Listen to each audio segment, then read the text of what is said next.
kababayan ay ang usaping ang magpinsan. Ang magpinsang Bunjing at Mangga.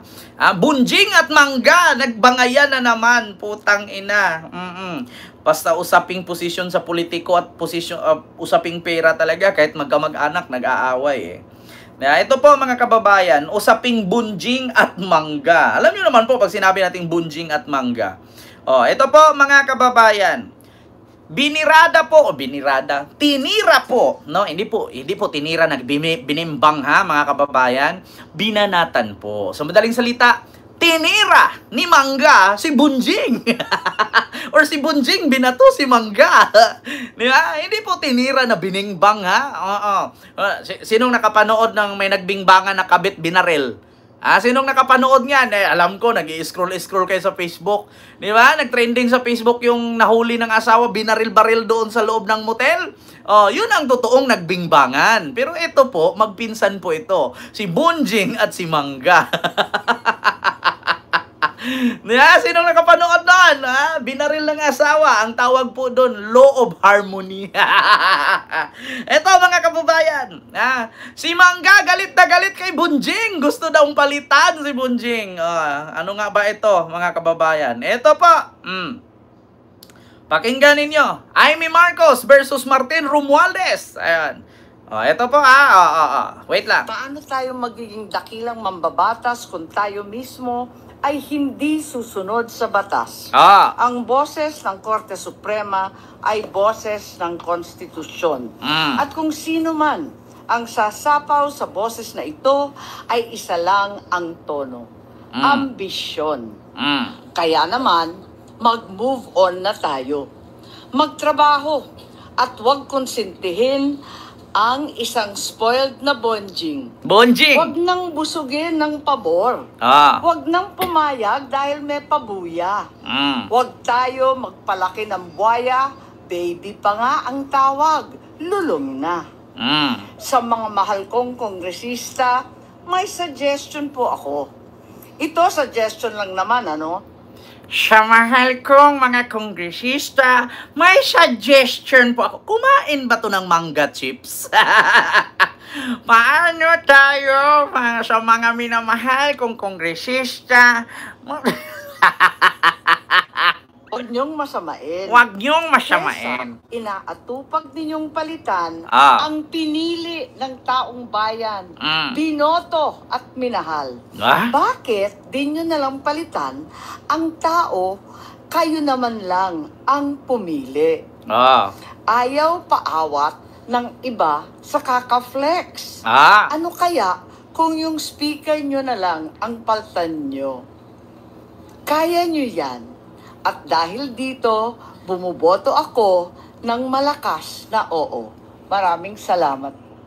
Ayan mga kababayan ha, narinig nyo si Mangga.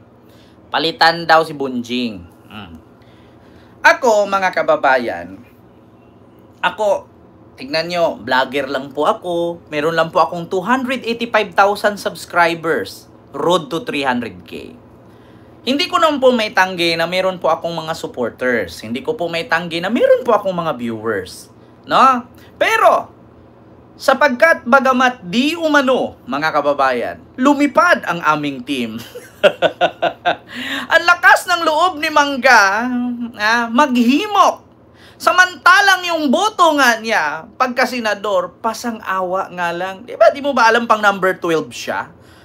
Okay lang sana kung maghimok ka, mag-convince ka, kung number 1 ka. Ang problema nga, kung hindi ka dumikit sa DDS, kasi galit na ang mga loyalista sa'yo, hindi ka mananalo. Tandaan ninyo ang style ni Mangga. Ang loyalista galit sa kanya, sa 100%, 50% na lang. Anong ginawa niya? Yung mga DDS na galit sa kanya, na 100%, 50% lang. Pinagsanib pwersa niya, ginamit niya, inuto niya, niloko niya, nanalo siya. Paano ngayon kung magalit sabay-sabay ang DDS at loyalista sa kanya? Alam nga naman nga ang dilawan ang buboto sa kanya. Habang buhay na nga silang sinumpa noon pa.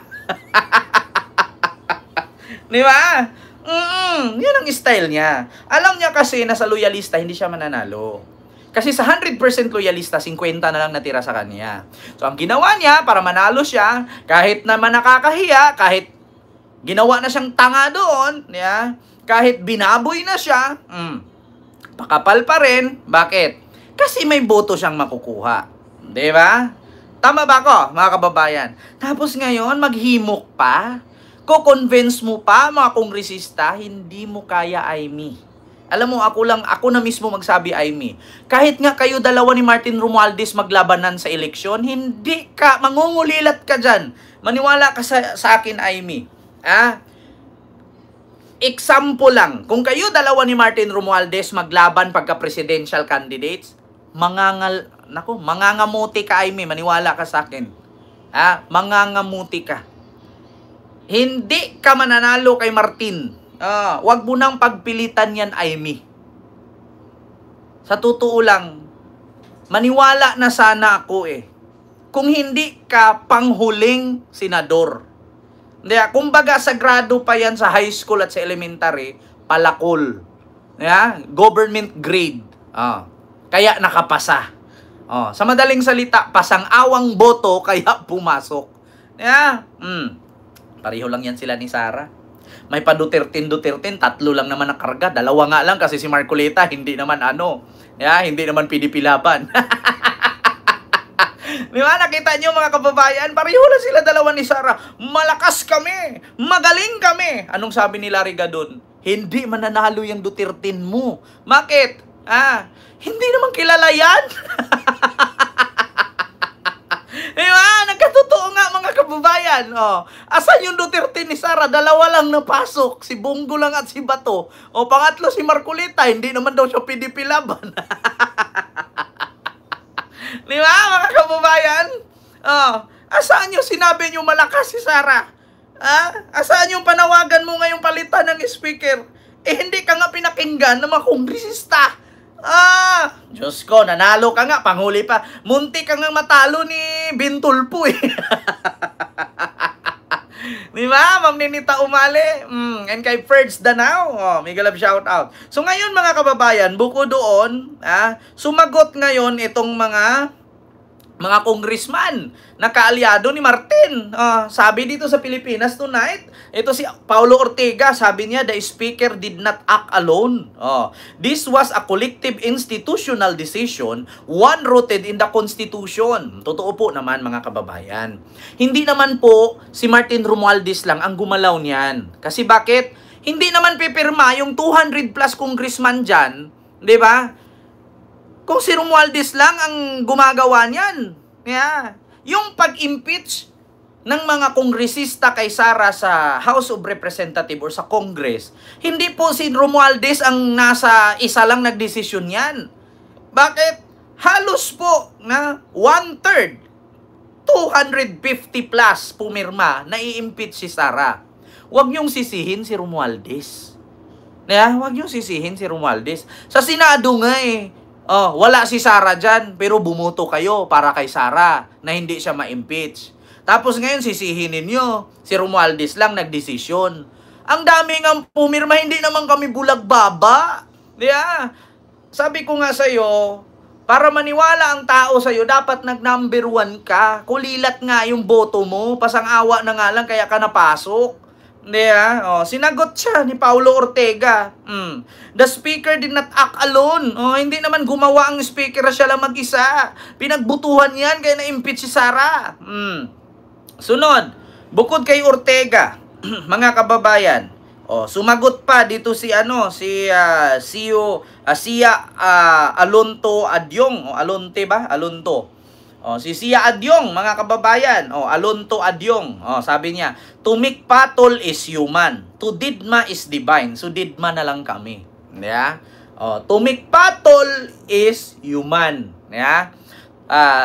To didma is divine. So didma na lang kami. Kaya sa madaling salita dito mga kababayan, less talk, less mistake. Tama naman. Di ba? Kasi kung patulan mo, tao ka. Pag hindi mo pinatulan, Diyos ka. Less talk, less mistake. Makikita naman natin sa ginagawa ni Aimee. Saan kayo maniniwala? Sa taong puro kuda, walang ginagawa? Or sa taong tahimik lang?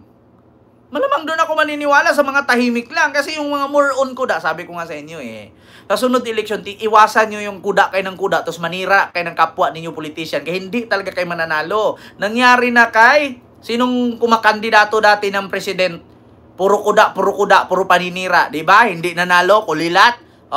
Tingnan nyo yung mayor ng Maynila, tawag doon, mayoral candidates na si Sam Bersosa. Kuda ng kuda, putak ng putak. Hindi nanalo. Dapat tahimik lang. Ma'am Ima Baticos and Ma'am Maribek, mega love shout out. Di ba? Aimee, Diyos por santo, tigilan mo na yan, Aimee. Kahaba ng baba mo. Huwag ka masyado yumuko, mapahamakan yan. So ito mga kababayan, pangalawa. Ano nga ba itong pangalawa mga kababayan?